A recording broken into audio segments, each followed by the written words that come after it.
Benjamin Fulford le 8 avril 2019. Une guerre anglo-allemande non déclarée fait rage au sein du G7. La direction de l'Alliance occidentale du G7 est en plein milieu d'une guerre civile opposant une alliance anglaise à une alliance allemande, comme l'affirment de multiples sources. L'arrivée d'un nouvel empereur à l'éducation anglaise au pouvoir au Japon et la réarrestation la semaine dernière de l'ancien PDG de Nissan Renault Carlos Ghosn font partie de cette guerre, selon des sources du renseignement militaire japonais. La possibilité que le Japon redevienne un pays indépendant ébranle visiblement la mafia khazare. Nous avons reçu la semaine dernière le message suivant de la part d'un gangster alcoolique et généralement méprisé du nom de Morita: vos paroles vont provoquer la mort de 100 000 Japonais le 11 mai. Morita faisait apparemment allusion à un appel à la nationalisation de la Banque du Japon propriété des Khazars. La police militaire devrait l'arrêter dès que possible et le forcer à révéler qu'il a payé pour proférer cette menace. Nous pouvons également souligner que la Société du Dragon Blanc, WDS, s'est vue proposer d'utiliser près de 3 têtes nucléaires de 500 kilotonnes. Cela signifie que nous pourrions répliquer à toute attaque sur le Japon par la destruction disons de Francfort, Tel Aviv et Zug en Suisse. Cependant, à la différence des satanistes, la WDS ne croit pas en l'utilisation du massacre d'innocents pour parvenir à ses fins politiques. Au contraire, nous préférons utiliser des meurtres ciblés de personnes reconnues coupables. Au cas où vous penseriez que nous bluffons, il vaut la peine de mentionner que plus de 200 personnes impliquées dans le massacre de masse de Fukushima ont déjà été exécutées, y compris le soi-disant ambassadeur, Christopher Stevens et le pape noir Peter Hans Kolvenbach. John Christopher Stevens, né le 18 avril 1960 à Grass Valley et mort le 11 septembre 2012 à Benghazi, est un diplomate américain.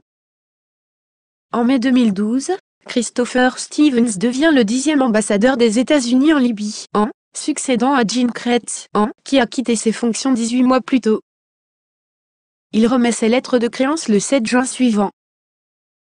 Le 11 septembre 2012, il meurt asphyxié avec un autre diplomate et 2 agents du service de sécurité du département d'État lors d'une attaque contre le consulat américain de Benghazi. Peter Hans Kolvenbach, né le 30 novembre 1928 à Druten, aux Pays-Bas et décédé le 26 novembre 2016 à Beyrouth, Liban, est un prêtre jésuite néerlandais de rite arménien, élu le 11 septembre 1983 à 54 ans, le 29e supérieur général de la Compagnie de Jésus.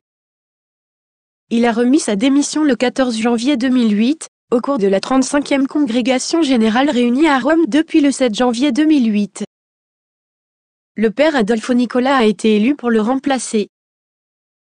Cette fois, les nouvelles punitions comprendraient le Führer du continuum nazi du DVD, Deutscher Verteidigungsdienst, service de renseignement occulte allemand successeur de la Bundeswehr de l'amiral Canary, NDT, de la mafia khazare, selon des sources de la WDS.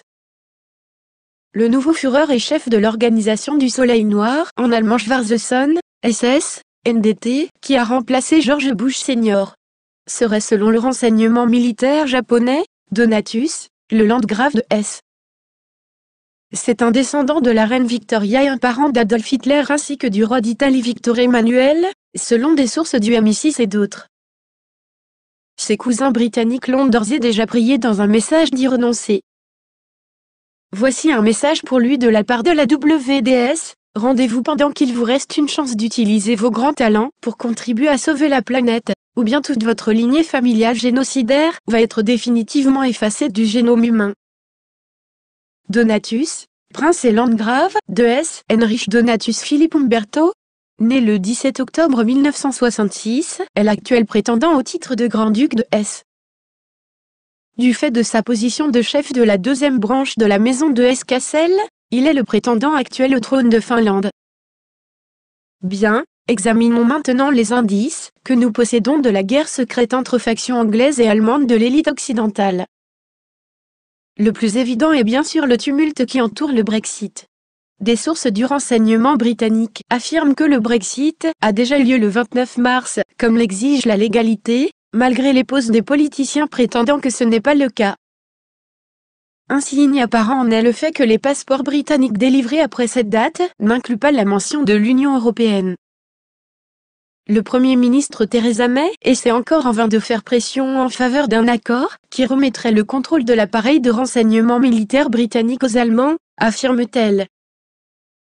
Les Allemands, comme nous l'avons mentionné la semaine dernière, ont déjà inversé les résultats de la Deuxième Guerre mondiale en réoccupant la France. Des dirigeants du mouvement français des Gilets jaunes soulignent que le président français Emmanuel Macron était un employé de la famille allemande des Rothschild Saxe-Gotha et qu'il a besoin pour sa protection de garde du corps étranger. Ils font également remarquer que des véhicules blindés allemands arborant les étoiles de l'UE au lieu de swastika sont utilisés dans la répression des manifestants des Gilets jaunes. De plus, dans ce qui peut être une coïncidence ou non, un navire transportant des voitures d'exportation allemandes a coulé dans la Manche. Puis, peu après, le fils du chef du MI6 britannique Sir Alex Younger est mort dans un mystérieux accident de voiture. Des sources du renseignement britannique affirment qu'elles ne vont pas tarder à entreprendre des actions drastiques contre la 5e colonne soutenue par les Allemands. C'est pourquoi ils ont préparé un camp de prisonniers sur la lointaine île Christmas, comme leur propre version de Guantanamo Bay, pour loger les traîtres internes de haut vol comme Tony Blair, affirme-t-elle. Le Premier ministre australien Scott Morrison a annoncé mercredi la réouverture du centre de détention de réfugiés de l'île Christmas. Après plus de 10 années de fonctionnement, le célèbre centre de détention de l'île Christmas avait tranquillement fermé ses portes en octobre 2018. Beaucoup plus près de l'île indonésienne Java que de Perth, de Broome ou de n'importe où sur le continent, l'île Christmas est hors de vue et hors de l'esprit de la plupart des Australiens. Au-delà d'une géographie époustouflante, l'île était surtout célèbre pour abriter un grand centre de détention d'immigrants impitoyables, point zéro pour des milliers de demandeurs d'asile depuis son ouverture en 2008. Pour la première fois en 10 ans, aucun demandeur d'asile ou candidat à l'immigration n'était emprisonné sur l'île Christmas depuis le mois d'octobre. Comme mentionné précédemment, cette guerre à distance se déroule également au Japon. La nouvelle arrestation de Carlos Ghosn la semaine dernière était un avertissement spécifiquement destiné au Landgrave Donatus, selon des sources du renseignement militaire japonais. Les Allemands se servaient de Ghosn pour obtenir des secrets militaires de Mitsubishi Heavy Industries, affirme-t-elle. Mitsubishi s'allie maintenant avec Boeing et Lockheed Martin, et la faction militaire allemande essayait de s'infiltrer dans cette alliance croissante, explique-t-elle. L'aide japonaise est désormais particulièrement importante pour Boeing, parce que ce sont les achats des compagnies aériennes japonaises qui le maintiennent à flot, affirment les sources japonaises. Une aide supplémentaire sera nécessaire, alors que Boeing est aux prises avec la crise mondiale du 737, il pourrait y avoir une campagne mondiale de boycott, des investissements et sanctions, BDS, non seulement contre ses avions commerciaux, mais également contre ses productions militaires, commentent des sources du Pentagone. À présent, des sources du Pentagone nous affirment que leur enquête sur le récent crash du Boeing 737 d'Ethiopian Air indique qu'il a été provoqué par un piratage à distance de la part du renseignement français et allemand. Les Français et leurs maîtres allemands ont ainsi pu tuer des officiels des Nations Unies qui travaillaient contre les intérêts français en Afrique, tout en facilitant la vente de leurs avions Airbus, en ruinant la réputation de leurs rivaux de Boeing, affirme-t-elle. Le fait est que maintenant, à la suite des conséquences de ce crash, Boeing enlève l'équipement de piratage à distance de tous ses avions, alors que les avions d'Airbus ont toujours cet équipement installé à leur bord. Une recherche rapide a révélé qu'au moins 3 écrasements semblent avoir été provoqués à la suite du piratage à distance d'avions d'Airbus. Le monde a besoin que la Chine et le Japon entreprennent de casser le duopole Airbus-Boeing, affirment des sources du Pentagone. Les avions seront désormais certifiés non seulement par l'AFA, mais en coopération avec l'UE et la Chine pour protéger le public, ajoute-t-elle. Les militaires américains se préparent également à prendre leur distance avec les fabricants d'équipements militaires américains trop arrogants et cupides, affirme-t-il.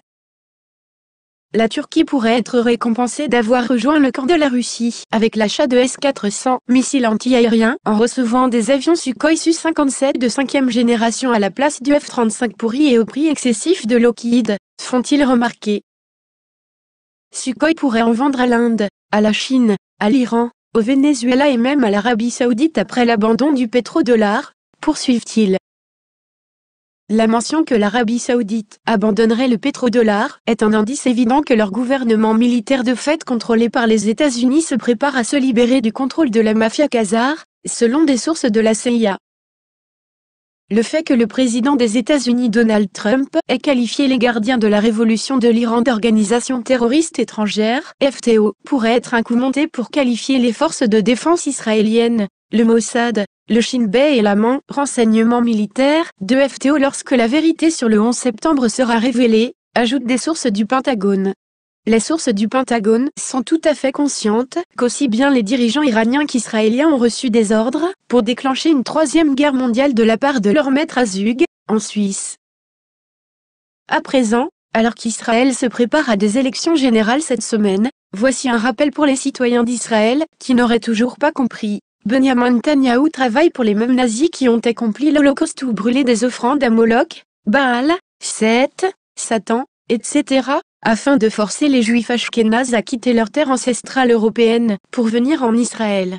Le peuple israélien a le choix, il peut conclure la paix à ses propres conditions et parvenir à une solution à deux États, ou il peut affronter une guerre contre les forces combinées de la Turquie, de l'Iran, de la Syrie, de la Jordanie, de l'Irak, du Liban et du Qatar.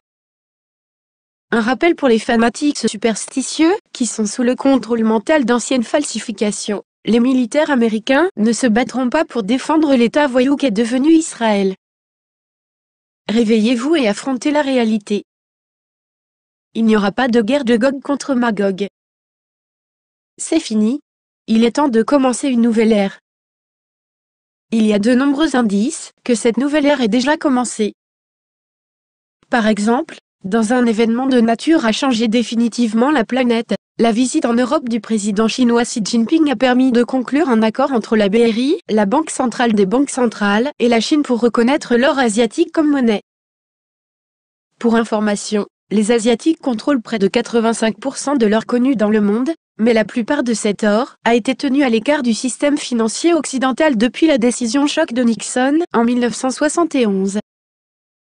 Réintégrer cet or dans le système financier mondial représente une énorme transition du pouvoir qui échappe aux Rothschild, etc. Dans un développement lié à ce qui précède, des sources mexicaines affirment que l'objet de la rencontre entre le milliardaire mexicain Carlos Slim et l'empereur du Japon Naruhito dont la NSA nous avait averti la semaine dernière, était la fondation d'une banque centrale indépendante au Mexique. Le président mexicain Andrés Manuel López Obrador, AMLO, va fonder une banque aztèque en coopération avec Slim, pour passer outre au système bancaire existant et distribuer des aides sociales directement aux pauvres, affirme-t-elle. Nous notons également que l'Italie entreprend également de nationaliser sa banque centrale et de saisir son or. De nombreux autres pays vont suivre. Enfin, dans un dernier indice, que cette nouvelle ère va devenir intéressante, nous remarquons que la Chine s'apprête à vendre des champignons magiques. Traduction de Patrick T.